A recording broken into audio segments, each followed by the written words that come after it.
Hello everyone. In previous class, we were discussing on fifth chapter of BST Business Organizing, in which we have covered meaning, definition, importance, and also functional and divisional structure. Today we will discuss on formal informal organization. अगर हम बात करें formal informal organisation structure की, वैसे तो ये topic हमारे इस बार के सिलेबस में डिलीटेड है।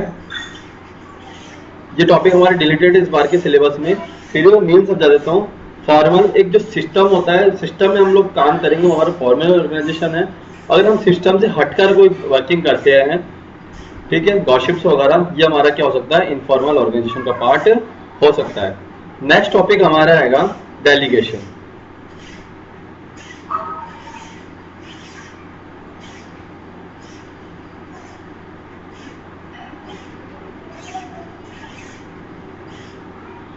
डेलीगेशन का मीन देखेंगे। डेलीगेशन इन सिंपलेस्ट वे, अगर सिंपल में बात करें, डेलीगेशन मीन हमारी रेस्पॉन्सिबिलिटी, हमारी पावर्स, या फिर हम जहां अकाउंटेबिलिटी दी वो अपने सबऑर्डिनेट्स को ट्रांसफर करना ही मेरा क्या हो सकता है, डेलीगेशन। लैंग्वेज पे आते हैं इसकी। A manager, no matter how capable he is, एक मैनेजर कितना कैपेबल हो सकता है, can not manage to every task on his own, वो सारे टास्क को कंप्लीट नहीं कर सकता, सारे वर्क को कंप्लीट नहीं कर सकता। The volume of work make it impractical for him to handle it all by himself, उसके पास लिमिटेड टाइम पीरियड है। लिमिटेड टाइम पीरियड को ध्यान रखते हुए, उसकी कैपेसिटी को ध्यान रखते हुए उसको वर्क करना चाहिए। As a consequences, if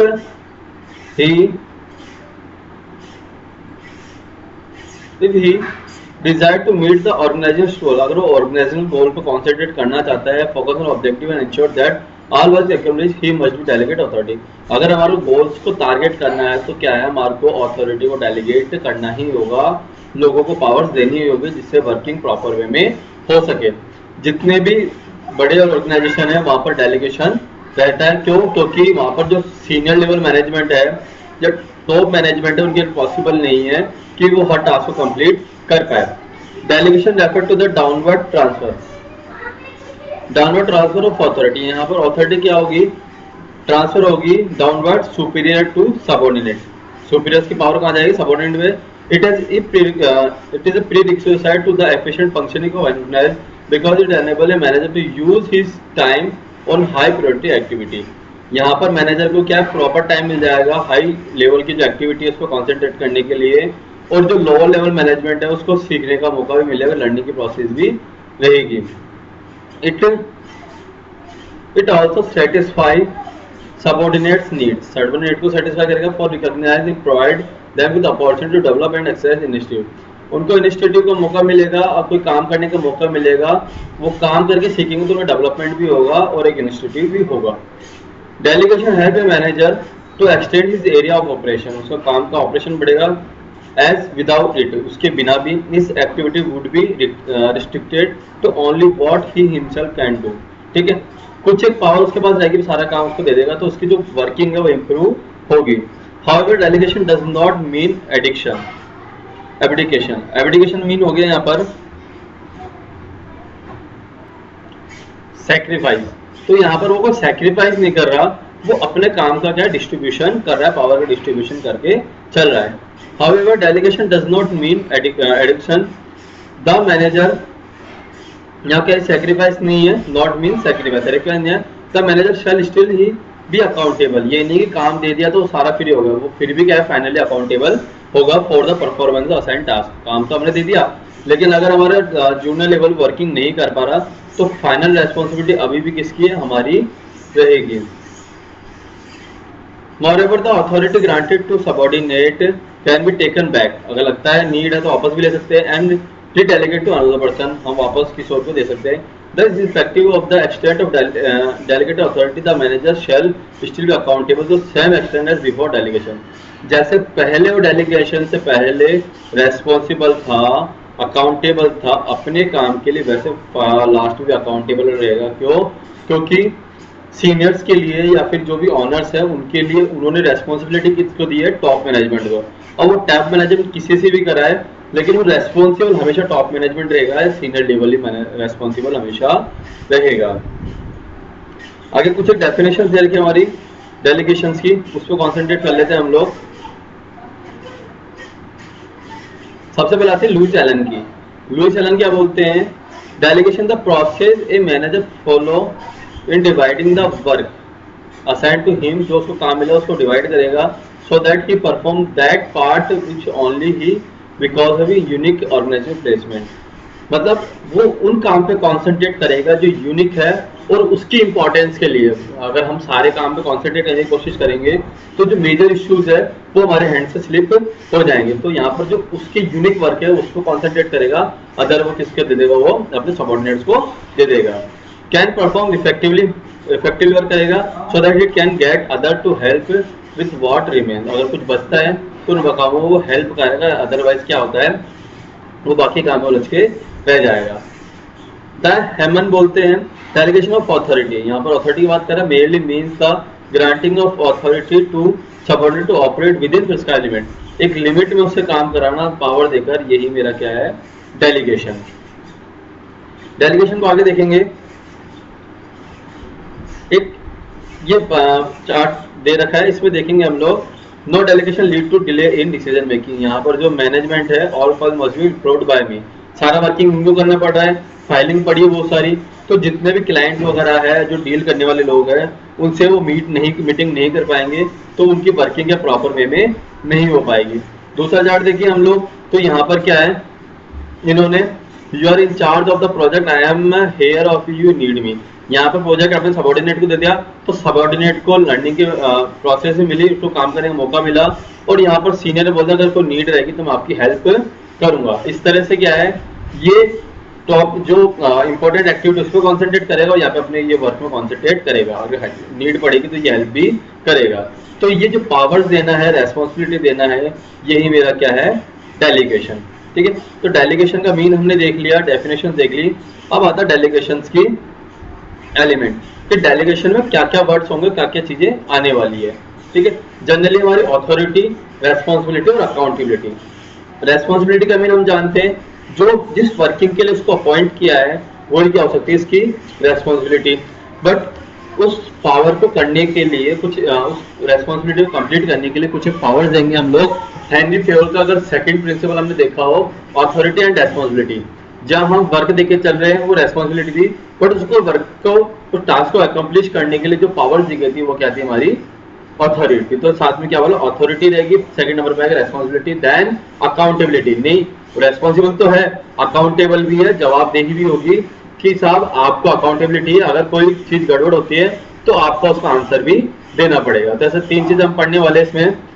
element of delegation according to Lewis Allen, delegation is the entrustment of responsibility, responsibility देना, अथॉरिटी देना टू अनदर, क्रिएशन अकाउंटेबल। तीनों चीज आ गई, रेस्पॉन्सिबिलिटी, अथॉरिटी और accountability for performance. A detail analysis Lewis Allen definition bring to light the following essential element of delegation. तो एक एक को हम डिस्कस करने वाले। First is authority. अथॉरिटी देखेंगे, authority refer to the right of individual to command his subordinate, subordinates को command देने का जो राइट है, and take action within the scope of position. एक जो पावर्स दी गई है अपने कमांड देने की और कुछ भी एक्शन लेने की अपनी लिमिट्स में, वही मेरी क्या है? अथॉरिटी।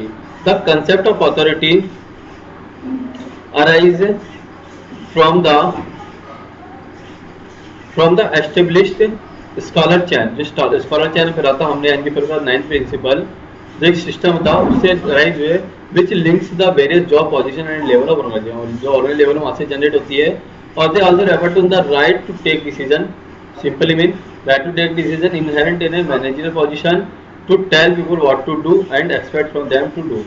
क्या करना है, उनसे एक्सपेक्टेशन लेना लोगों से कि वो कैसे वर्किंग करेंगे, ये मेरी क्या है?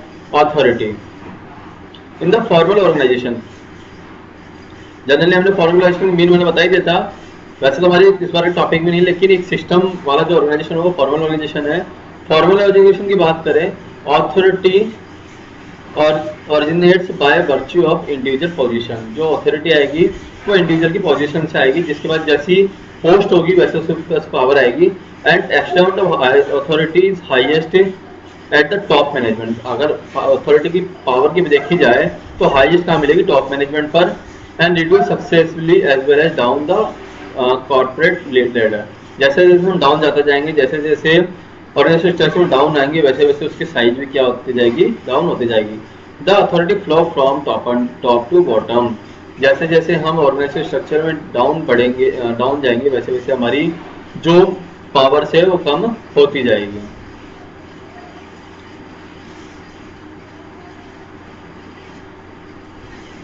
That is the superior has the authority over the subordinate. Finally देखा जाए तो सुपीरियर के पास ही अथॉरिटी है सबऑर्डिनेट्स के ऊपर। Authority relationship have two main order in the organization by giving the manager the right to accept obedience and give direction to perform work for under them। यहाँ पर एक obedience के लिए भी है और एक direction के लिए भी हमारे को क्या पावर की authority की requirement है। authority determines the superior subordinate relationship। यहीं से हमारे superior और जो subordinates का relationship हमने देखा वहीं यहीं से generate होता है। when the superior communicate करता है his decisions to the subordinate. अपना सुपीरियर ने जो भी डिसीजन लिया है वो सबऑर्डिनेट को बताएगा, एक्सपेक्टिंग कंप्लायंस फ्रॉम हिम। और क्या एक्सपेक्ट करेगा कि वो टास्क, वो डिसीजन वो अप्लाई करे, वो वर्कर के दे। And the subordinates execute the decision as per guidelines for the superior. जैसे सुपीरियर ने उसको डायरेक्शन दिया है, उसने एक्सपेक्टेशन की है, उस एक्सपेक्टेशन को कंप्लीट करने का अब मोटो किसका हो गया, हमारे जूनियर्स का, सबऑर्डिनेट्स का। The extent to which a superior can exact compliance also depend on the personality of the superior. जैसे जैसे पावर होगी उतनी ही पावर वो दे पाएगा, ये नहीं है कि सारी पावर दे पाएगा, जो उसके पावर वो दे सकता है। It must be noted that authority is restricted by law. लेकिन कुछ लॉ की रिस्ट्रिक्शन भी होगी, रूल्स रेगुलेशन का हमारा देखना पड़ेगा of the organization which limited its scope. कुछ एक स्कोप होगा हमारा। As we go higher up in the management hierarchy, the scope of authority increases। Simply देखे जाए यहाँ पर हमने डेलीगेशंस के पार्ट किए, जिसमें सबसे फर्स्ट देखा हमने अथॉरिटी। अथॉरिटी का मीन होता है कि रेस्पॉन्सिबिलिटी कंप्लीट करने के लिए पावर दी। लेकिन पावर्स कहाँ से फ्लो होगी, वो टॉप टू बॉटम जाएगी। टॉप हायर लेवल के पास हायर पावर आती है, जैसे जैसे डाउनफॉल पे आती है वो हायर लेवल का कुछ पावर खुद के पास रखता है, बाकी डेलीगेट करता है। जैसे जैसे डाउनफॉल जाते जाएंगे वैसे वैसे पावर क्या है, रिड्यूस होती जाएगी। लेकिन फिर भी फाइनली देखा जाए तो जो हायर लेवल है उसका क्या है, वर्कलोड जो था वो धीरे धीरे डाउन होता जा रहा है, क्योंकि उसने क्या है अपने एम्प्लॉइज को, अपने सबऑर्डिनेट्स को वर्क डेलीगेट कर दिया, वर्क डिस्ट्रीब्यूट कर दिया। उसका बेनिफिट ये मिलने वाला है कि वो थोड़ा सा free of mind other factor में कंसिडर कर पाएगा और बाकी वो क्या है सीखने का मौका मिलेगा। तो यहाँ हमने अथॉरिटी की बात की, जो पावर्स की बात की थी, जो सीनियर से लोअर लेवल पे आने वाली है। अब एक्चुअली जो वर्किंग होगी वो वर्किंग क्या है, हमारी रेस्पॉन्सिबिलिटी। जिस काम के लिए उसको बोला गया है वो हमारी क्या हो गई, responsibility. Responsibility the obligation of subordinate to properly perform the assign duty. जो ड्यूटी असाइन की है वो ड्यूटी को प्रॉपर्ली करना, उसको वर्क को करके देना ही मेरा क्या है, responsibility. It arise from a superior subordinate relationship के अकॉर्डिंग होगी, because subordinate is bound to perform. यहाँ पे सबऑर्डिनेट क्या है, बाउंड काम करने के लिए the duty assigned to him by superior. The responsibility flow upward. Upward जाते that is subordinate will always be responsible to superior. यहाँ पर अथॉरिटी कहाँ जा रही है, डाउन, अप से डाउन। लेकिन रेस्पॉन्सिबिलिटी अप से डाउन तो है, बट जो रेस्पॉन्सिबल होगा, जो लाइबिलिटी वो तो डाउन जा रही है, बट वो रेस्पॉन्सिबल किस चीज के लिए है। एक जो उसकी बोलते हैं ना कि हाँ ये काम करके ही देना है, तो किसको करके देना है, तो वो बोला हमने down to up. Subordinate will always be responsible to his superior. तो किसके लिए रेस्पॉन्सिबल है, अपने सुपीरियर के लिए। तो ये कहाँ जाएगी, डाउन टू अप। आगे थोड़ी देखेंगे इसकी। एन इंपॉर्टेंट कंसिडरेशन, यहाँ इंपॉर्टेंट थिंग क्या देखनी है हमारे को, to kept in view the respect to both authority and responsibility is that when he is given responsible job, ये दोनों कब साथ चलेगी, जब responsibility दी जाएगी, he must also be given the degree of authority necessary to carry out it। Henri Fayol principle हमने देखा है, वहां पर सीधा सा कंसेप्ट यही था, हेनरी फेलर प्रिंसिपल ये था कि हम लोग क्या है पहले पावर, पहले रेस्पॉन्सिबिलिटी देंगे, फिर उनको उसके बाद हम क्या देंगे, उसको पावर से देंगे। तो जैसे ही इनको रेस्पॉन्सिबिलिटी दी जाएगी तो पावर भी देंगे। पावर क्यों दी गई है, जिससे वो काम को प्रॉपर वे में किसी और से करवा सके।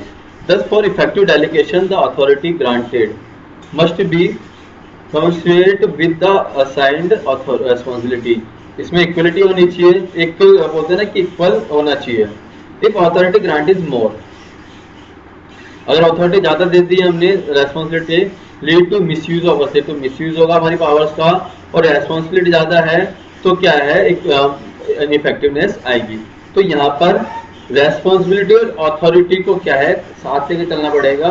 Like a pros and cons, जितनी रेस्पॉन्सिबिलिटी है उतनी हमारी अथॉरिटी भी रहने वाली, तो ये क्या है, साथ वर्किंग करेंगे।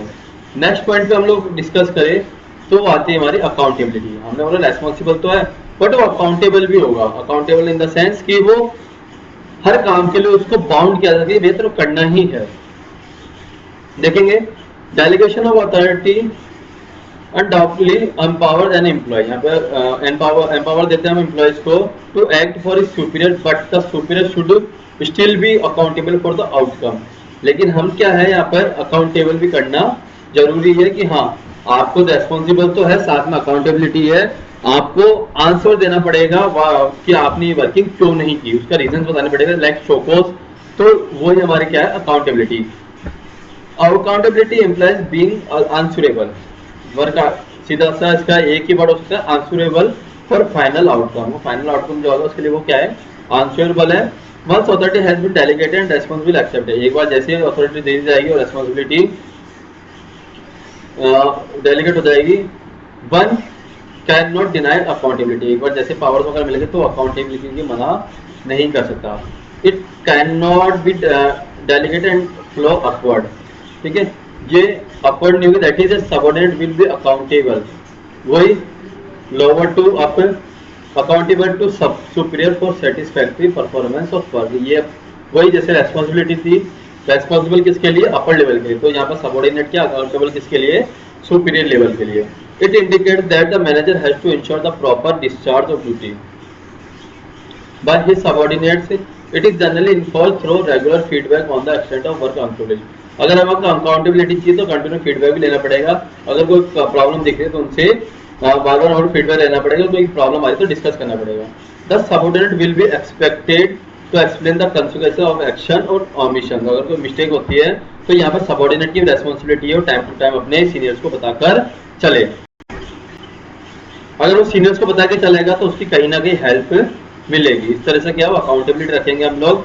In conclusion it can be stated that with authorities delegated, while authority delegate, जैसे अथॉरिटी दे दी जाएगी, responsibility assumed and accountability imposed. यहाँ पर जैसे पावर दी जाएगी तो हमने मान लिया कि हमने रेस्पॉन्सिबिलिटी भी दे दी और अकाउंटेबिलिटी ऑटोमेटिकली क्या इम्पोज्ड कर दी हमने, वहाँ से उसको बोलने की जरूरत नहीं कि आपको ये करना है नहीं करना, ऑटोमेटिकली क्या उसके लिए अकाउंटेबल हो आप। अकाउंटेबिलिटी हमेशा ओरल या रिटर्न नहीं होती, ये क्या है, इम्पोज्ड होती है। Responsibility derive from authority, accountability derive from responsibility. Responsibility कहाँ से आएगी, वो हमारे पावर से आएगी, और जो अकाउंटेबिलिटी है वो कहाँ से आएगी, रेस्पॉन्सिबिलिटी। जिस काम के लिए रेस्पॉन्सिबल थे उस काम के लिए अकाउंटेबल भी है, आप आंसरेबल भी है। तीनों का डिफरेंशिएट एक बार देख लेते हैं हम लोग कि एक्चुअली तीनों में डिफरेंशिएट क्या है, मेजर डिफरेंशिएशन तीनों में क्या है, authority, responsibility and accountability. Meaning बात करें तो यहाँ पर अथॉरिटी का मतलब राइट टू कमांड, हम लोग कमांड देनी है, बट यहाँ पर रेस्पॉन्सिबिलिटी का काम क्या है, मेन है obligation to perform assigned task, जो भी टास्क दिया है उसको कंप्लीट करके देना। और यहाँ मतलब हो गया हमारा आंसरेबिलिटी फॉर आउटकम, यहाँ पे जो भी रिजल्ट आएगा उसके लिए हम क्या है, आंसरेबल है। डेलीगेशन कभी भी अथॉरिटी हमेशा क्या होती है, डेलीगेट होती है, can not B entirely delegated. Responsibility अब ये नहीं है कि आपने पूरा का पूरा डेलीगेट कर दिया, आपकी कुछ ना कुछ जिम्मेदारी रहेगी, ये भी क्या है, डेलीगेट नहीं होती एट ऑल। क्यों, फाइनली क्या है, जो हायर लेवल है, बोर्ड ऑफ डायरेक्टर्स है, वो अभी भी किससे क्वेरी करेंगे, जो टॉप लेवल मैनेजमेंट है या अदर पर्सन है, कि इससे जो भी वर्क हुआ उसकी अकाउंटेबिलिटी बताओ, उसके रीजंस बताओ। तो रीजंस तो फाइनल उनको बताना है, तो अकाउंटेबिलिटी अभी भी किसके पास, हालांकि उनकी तो है ही लोअर लेवल पे, बट इनकी भी हाई लेवल पे भी रहेगी। ओरिजिन फॉर्मल पोजीशन से रहता है कि फॉर्मल जो पोजीशन रहेगा उसे रहेगा फ्रॉम डेलीगेटेड अथॉरिटी। ये कहाँ से जाएगा, जैसे यहाँ तो हमारा ऑर्गेनाइजेशन के अकॉर्डिंग हो गया, यहाँ अथॉरिटी के अकॉर्डिंग हो गया, जो अथॉरिटी जाएगी उसके अकॉर्डिंग साथ साथ ही जाएगी। और ये कहाँ से जाएगी, ये रेस्पॉन्सिबिलिटी के साथ जनरेट होगी। यहाँ से ये सिस्टम यूँ चलने वाला है हमारा, ठीक है। फ्लो, ये हमने बोला था डाउनवर्ड जाएगी, मतलब सुपीरियर टू सबऑर्डिनेट, पावर ऊपर से जाएगी। बट यहाँ पर हम रेस्पॉन्सिबल किसके लिए है, सबऑर्डिनेट टू सीनियर, सीनियर को रेस्पॉन्सिबल है। और यहाँ पर भी किसके लिए रेस्पॉन्सिबल है, हम लोग हमारे सीनियर्स के लिए। तो ये हमारी 3 थिंग्स हो गई, अथॉरिटी, रेस्पॉन्सिबिलिटी और अकाउंटेबिलिटी। अथॉरिटी मतलब पावर्स हो गई, जिस पोस्ट पे जा रहा है उसके पावर्स दे दी, पावर्स के साथ ऑटोमेटिकली अटैच कर जाएगी उसकी रेस्पॉन्सिबिलिटी। जैसे रेस्पॉन्सिबिलिटी मिली तो उस काम के लिए वो क्या हो गया, आंसरेबल भी हो गया, उसको आंसर देना पड़ेगा अगर कोई मिस्टेक से होती है उस केसेस में। ओके, नेक्स्ट टॉपिक आता है हमारा